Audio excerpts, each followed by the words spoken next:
Hi everybody, this is Ion Hazzikostas with the World of Warcraft team. And I just wanted to join all of you and give you an update on what's coming up over the course of the next couple of months in WoW. First up, Rise of Azshara is coming to live servers on June 25th, just around the corner. I have to thank all of you for your patience. This has been, I know it's been eagerly anticipated, and this has been a labor of love for the World of Warcraft team as a whole. It's one of the biggest content updates we've ever released, and we've been hard at work listening to feedback, polishing, iterating, fixing bugs, and trying to make it the best experience we can, because that's what all of you deserve. Now, speaking of bugs, I have to thank all of you who've gotten on the public test realm in the last couple of months. I was actually just talking to one of our QA leads who was telling me that they reviewed over 20,000 bug reports submitted by players on the PTR, and that out of that, they actually identified and tracked over 1,000 new bugs that we weren't previously aware of. The team as a whole has been hard at work fixing those, and hopefully it's going to make for a more polished, smooth experience for everybody. Now let's talk about what exactly is in store when we jump into Rise of Azshara. So when you first log in on June 25th or 26th or 27th, if you're in Europe or Asia, depending on your faction, you're going to receive an urgent summons from your faction leader. Now, on the Horde side, Nathanos and Sylvanas have received some interesting instructions, some interesting information from this talking sentient dagger that seems really trustworthy. And so, of course, they're following it out into open waters. And members of the Alliance, Matthias Shaw and others, have discovered this hidden plan. And they're, of course, tailing the Horde, hoping to ambush the flagship of the Horde fleet and deal a final crippling blow after the events of Battle of Dazar Lore. But little do both of them know that they're actually sailing directly into a trap that's been laid by none other than Queen Azshara, one of Azeroth's most powerful and fearsome villains. Someone who's been, kind of pulling the strings behind actions that we have seen for multiple expansions now. She is finally coming into the fore. She's finally making our move, and we are being plunged right into the heart of her trap. So as we struggle to make a foothold, to fight for survival, in the newly exposed land of Nazjatar, we'll begin to establish a base, make some new allies, and begin to discover what's going on in Nazjatar and how we can stop it. Alongside that, we're also going to receive word from our good friend Magni Bronzebeard, who, along with Mother, the construct from Uldir, has been analyzing what's going on with Azeroth, what's going on with Azerite, and they have an exciting piece of information to share. They have detected this energy coalescing in different places around the world. It's ancient Titan energy, these Titan essences that were once part of the energy designed to safeguard Azeroth, left there by the Titans eons ago. And with our Heart of Azeroth, we can now go out and harness this energy and infuse it into our Heart of Azeroth to unlock all new power, to unlock the true potential of the Heart. The way this takes form in actual game terms is it's an all-new system where you will have multiple slots in your Heart of Azeroth. As you level it up, you'll be able to earn these essences from varied sources, from varied types of content, and socket them into your Heart of Azeroth and choose which one, and eventually which ones, as you earn more, you want to activate. They'll give you a single active major ability, depending on which one you have in the central slot, as well as additional passives that can complement each other. And really, it's a way to mix and match and customize the Heart of Azeroth to suit your playstyle. And this all-new system coming in Rise of Azshara actually complements the existing Azerite armor powers that will remain on your helm and on your shoulders and on your chest. However, the artifact level requirements to access those powers will no longer be increasing. So in Rise of Azshara and beyond, whenever you get a new helm, whenever you get new shoulders, it's just a chance to dial in the exact powers that you want, including some new ones that we're adding in Rise of Azshara, without any need to actually continue to level your heart to earn those. It just makes those pieces of gear more exciting without the feeling of needing to regrind something you've already earned. The final major piece of content in Rise of Azshara is also the island of Mechagon, where once you've gotten your essences, once you've set up your base in Nazjatar, you're also going to catch wind of a discovery by the goblins and by the gnomes, the ancient land of Mechagon. This paradise rumored to contain ancient Titan secrets and some of the most advanced technology that Azeroth has ever known. And when we go there, we're going to find instead something a bit different from this utopia that may have been imagined. It's more of a junker wasteland where the Rust Bolt resistance, this scrappy group of junker gnomes, is trying to eke out an existence in the shadow of the tyranny of King Mechagon, leader of the Mechanomes, who sees a future path to ascendance in replacing all the weak fleshy bits that we have with strong, powerful, resilient machinery. But as it turns out, we actually are kind of attached to our fleshy bits, and so we're going to need to join the Junker Resistance and Rust Bolt Resistance and fight against King Mechagon, eventually leading us into a mega dungeon that awaits in there. So all of that content, Nazjatar, Mechagon, the Essence system, as well as the outdoor world systems, quests, rewards, follower friends that you'll be able to meet and level up in Nazjatar, and so much more are all available right when Rise of Azshara releases. By doing that content, you'll be able to earn reputation with your new Nazjatar allies, as well as the Rust Bolt Resistance, which will set you on your way to unlocking the second part of the Battle for Azeroth Pathfinder achievement, which will let you soar above the skies of not just Kul Tiras and Zandalar, but also the new lands of Nazjatar and Mechagon.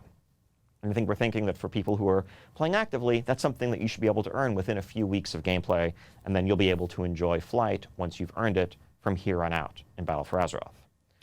Now, that's the outdoor content that I've talked about. So, however, our major instances, our Eternal Palace Raid, the Operation Mechagon Mega Dungeon, those are going to remain closed for the first couple of weeks until Season 3 of Battle for Azeroth formally kicks off. We want to give everybody a chance to get back into the swing of things, to get caught up if they need to get geared up, to get their bearings, get a sense of the story, get a sense of their new surroundings, and then you'll be able to enter these instances to take on the mightiest foes that oppose you.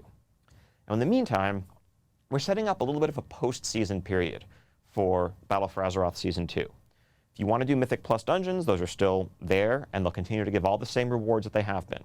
Similarly, you can queue for rated PvP and continue to earn Conquest, continue to earn all the rewards based on your rating that you have been throughout Season 2. The only things that are going away, however, are any end-of-season achievements, titles, feats of strength. We want to make sure that for those purposes, we are ending the competitive season when Rise of Azshara goes live. Because with changes to class balance, with the introduction of new essences and new items, we didn't want to throw a wrench and destabilize a months-long season in just its last couple of weeks. On the raid side, however, since Jaina and Unat aren't necessarily going to go to the forums and complain about the unfairness of it all, we are still allowing guilds to continue to earn ahead of the curve and cutting edge for those 2 weeks. So if your guild is close to finishing out the raids of Tides of Vengeance, you'll have the Heart of Azeroth essences, as well as benthic gear and some new exciting items from the outdoor content to maybe help give you that one last push you need to make it across the finish line. But then after those 2 weeks, so in the week of July 9th, that's when Season 3 formally begins. Azshara's Eternal Palace Raid will open up on normal and heroic difficulty. The new Mythic Keystone season will begin with a new Beguiling affix to take the place of Reaping that we've known in Season 2. And of course, PvP Season 3 begins with all new rewards to work for and more powerful gear all around. In fact, in general, across the world, the item level ceiling is going to go up from 425 to 455 at that time, in order to make room for the new, more powerful gear coming out of Azshara's Eternal Palace and the parallel reward tracks in Mythic Plus and PvP. And then 1 week after that, we will have our Mythic Raid difficulty opening, as well as the first Raid Finder wing in Eternal Palace. And I look forward to seeing some of the best guilds around the world dive in there and see who's going to come out on top and who'll be the first one to defeat Queen Azshara and learn the secrets that she guards. So to say the least, it's going to be a very exciting month ahead in Azeroth and everywhere within. And we couldn't be more excited. This effort, this content update has really been a labor of love for the entire World of Warcraft team. And we can't wait to see all of you in it. We can't wait to see you in Nazjatar and Mechagon and everywhere else. While I'm here, I also wanted to take a few moments to address some broad areas of discussion and feedback that we've seen throughout the community, and maybe share some new information, but also try to shed some light on philosophies and underlying reasons for why we approach things the way we do. So, first main area that we always see discussed, and especially with regard to Rise of Azshara, is rewards and our philosophy around rewards. I think 2 questions that come up commonly are, what makes us choose to update the rewards that come from some types of content, but then not others?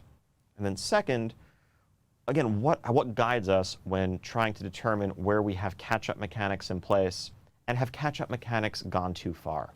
Do they undermine the value of accomplishment and the value of rewards? So I just want to dive into a discussion of rewards a little bit and try to address both of those questions. So first off, when it comes to updating versus keeping rewards static, a lot of that is driven by the type of content that we're talking about. So on the far end of the spectrum, we of course have PvP, where that content is by definition, you're queuing into the same arenas, you're queuing into battlegrounds, but you're fighting players whose own skills and whose own power is evolving, and that just is the system that it is, and its rewards keep pace with the rest of the content where we're introducing new raids and dungeons. That's how World of Warcraft has been forever. The other end of the spectrum, we have raids. As new raid tiers come out, they offer a greater challenge, offer greater rewards. When it comes to areas in the middle, though, the thing that guides us primarily is sort of what's the best way for everyone to make use of the content that's out there that we have available. What's going to be the most enjoyable and satisfying approach to that content? With something like the Mythic Keystone system, that was added to shore up and to address a problem that we'd seen in Warlords of Draenor and prior, where we had all these cool dungeons that players had a ton of fun in for the first month or so of an expansion, but then they felt like they very quickly lost relevance after that. And so with some added variety, with the week-to-week variation of affixes, with the introduction of new seasonal affixes, and hand tweaks to bosses and certain aspects of the dungeons to keep the experience fresh, Mythic Plus continues to offer progressively better rewards as the dungeons evolve over the course of an expansion. When it comes to things like world bosses in the outdoor world, though, ultimately there's something about an RPG where it's important to be able to advance beyond challenges, overcome those challenges, and leave them behind. Whereas Mythic Plus is a scaling system, world bosses in the outdoor world are static content, as are warfronts. And the world bosses that you once fought in Kul Tiras, you're now stronger than they are in many ways, and you don't need the rewards anymore. But there are all new, more powerful bosses waiting for you in the outdoor areas of Nazjatar and Mechagon. Similarly, on the warfront side, we have all new heroic warfronts coming in Rise of Azshara that will offer a sterner test and give greater rewards. I mean, and part of this also depends on the philosophy and the approach of the content update in particular. So Tides of Vengeance came out just a few months after Battle for Azeroth was first released, and a lot of players were still really sinking their teeth into Kul Tiras and Zandalar and the outdoor content there. And so when we added features like assaults or some additional emissary rewards, we were overlaying them on top of the content that was already being engaged in. We weren't trying to replace Kul Tiras and Zandalar. Whereas in Rise of Azshara, we're adding 2 new zones, and we fully expect that the reward structure should kind of be parallel to the player behavior of shifting focus from Kul Tiras and Zandalar to Nazjatar and Mechagon. Just as we saw in Legion, over time, players spent more and more of their time in Broken Shore and then eventually in Argus towards the end of the expansion, and the reward structure accommodated that. So, to sum up, we want to strike a balance between keeping content relevant, where there's a desire on the part of players to keep doing that content, like PvP or dungeons, but then also making sure that we're not artificially extending the lifetime of content with rewards after the time that players have largely gotten tired of it and want to move on. And so when it comes to the outdoor world, at this point, you've spent quite a number of months doing the content in Kul Tiras and Zandalar. Let's leave assaults behind, let's leave those world bosses behind, and seek out greater challenges and greater rewards in Nazjatar and Mechagon. Now, for the second major area of the rewards discussion, catch-up gear. Now, this is something that the World of Warcraft team has grappled with since the very earliest days, going back to Tier 0.5 dungeon sets, all the way back in Classic, or badge vendors in Burning Crusade and Wrath. All of these efforts and all these systems have been aimed at solving the same core problem, which is we want to make sure that someone who is joining World of Warcraft a bit late, whether they're a new player, whether they're someone who took a break and is coming back, or whether it's just someone who's switching mains or wants to play an alt more seriously, we want to make sure that they aren't marginalized, that they can actually get into and enjoy the current content where the majority of the player base is currently progressing. And so we've always offered ways of accelerating a little bit. So that, yes, the person who spent 3 or 4 months earning some gear in Battle of Azshara lore and the recent Season 2 will be able to do outdoor content, they'll be able to do new systems, upgrade their benthic gear, and attain that gear level significantly more quickly. Now, of course, the core concern that we see raised throughout the community is, well, doesn't that undermine the accomplishments that went into earning that gear in the first place? And this is something that, as I said, the team has grappled with, because that feeling of progression, that feeling of accomplishment is so central to RPG and MMORPG mechanics as you are comparing yourself to your peers, as you're comparing yourself to your enemies, and you want to make sure that your efforts matter. But we've struck that balance in favor of making sure that when your friend comes back and wants to raid with you in Eternal Palace, your answer isn't, well, spend a few months in Uldir and Azshara lore and then get back to me, by which time you're probably done with Eternal Palace.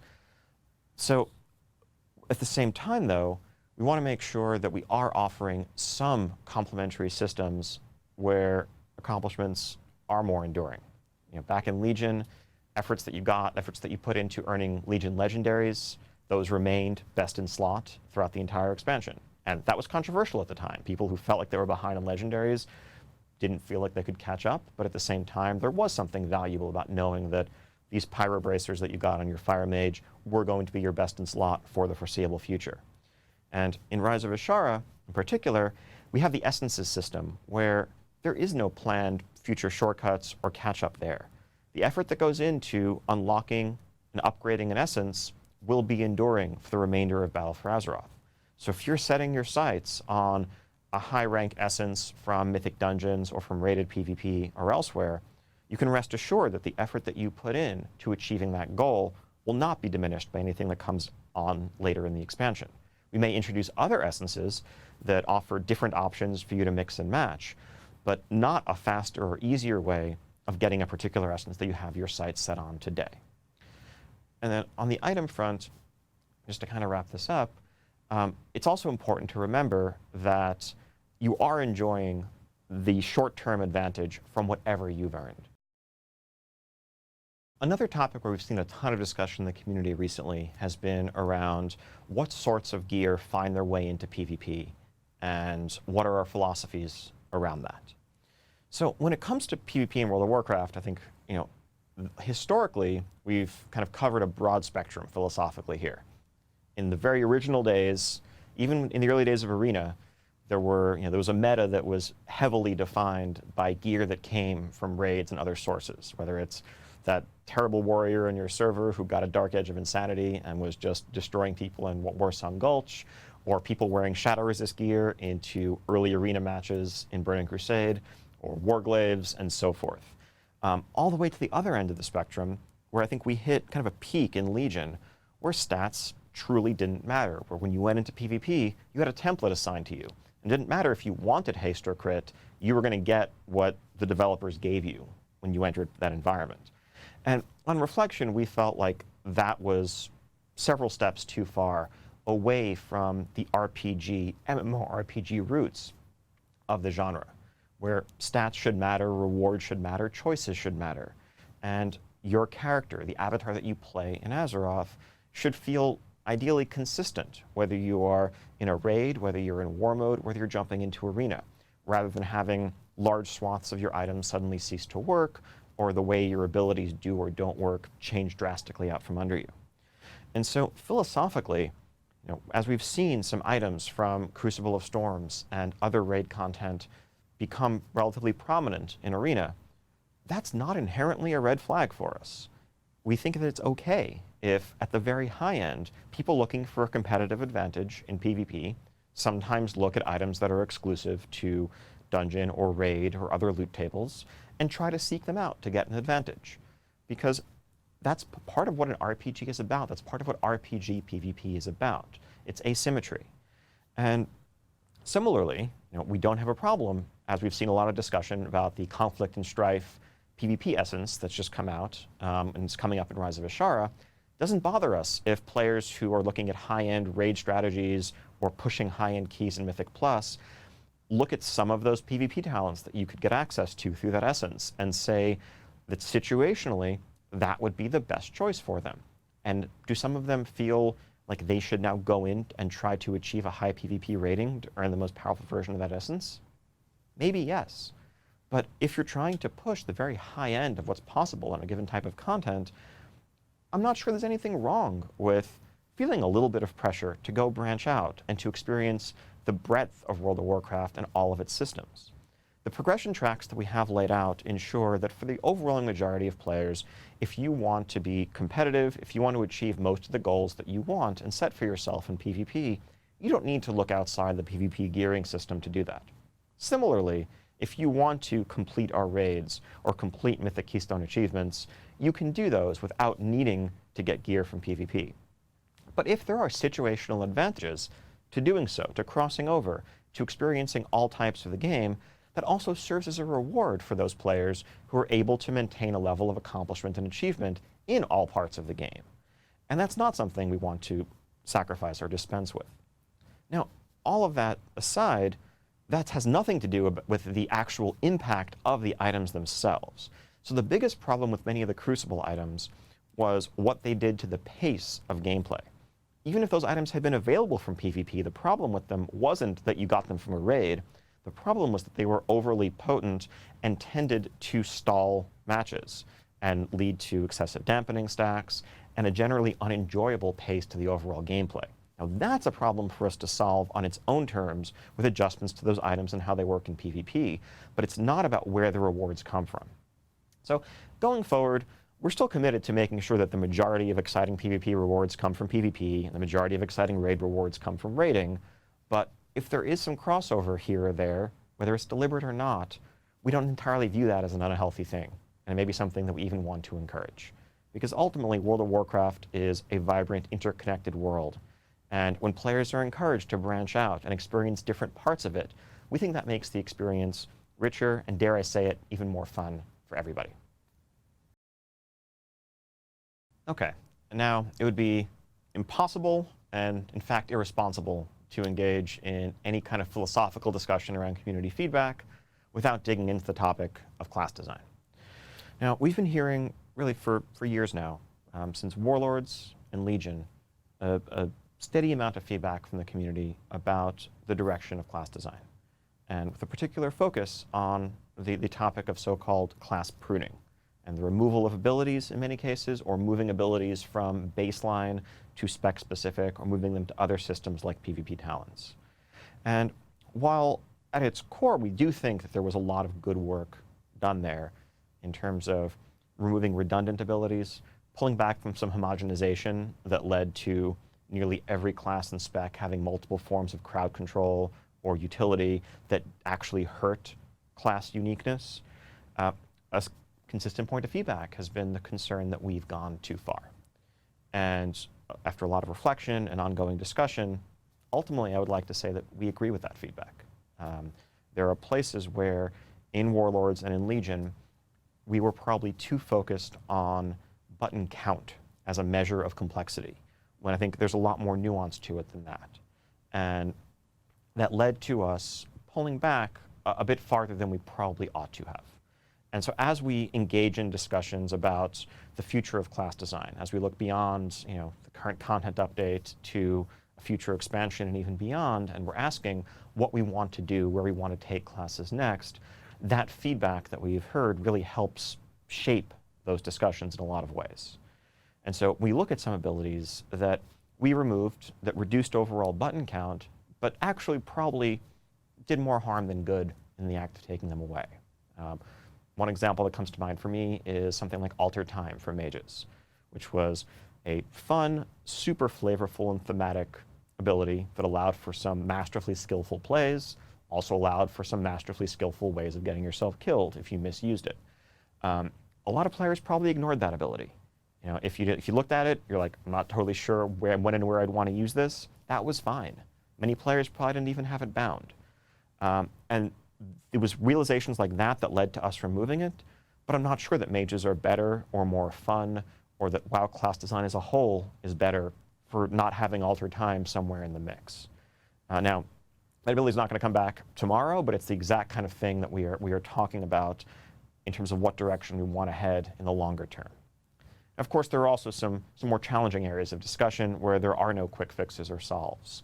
And we look at something like warrior stances, and certainly as we've been going back and diving into Classic along with the rest of you, there's no question there was something thematic and unique about stance swapping and the way that whole system played out originally. But I think at this point, even when stances were around, they hadn't been required to use abilities for quite a long time.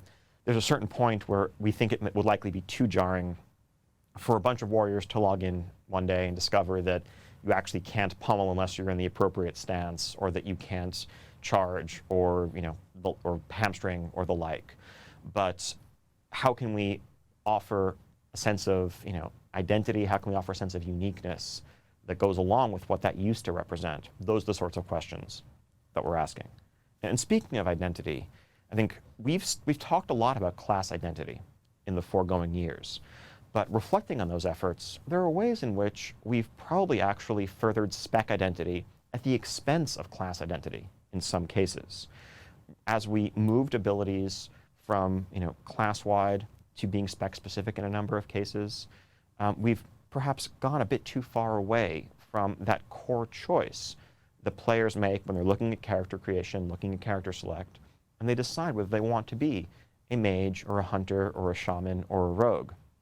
And then ideally specialization should truly be just that.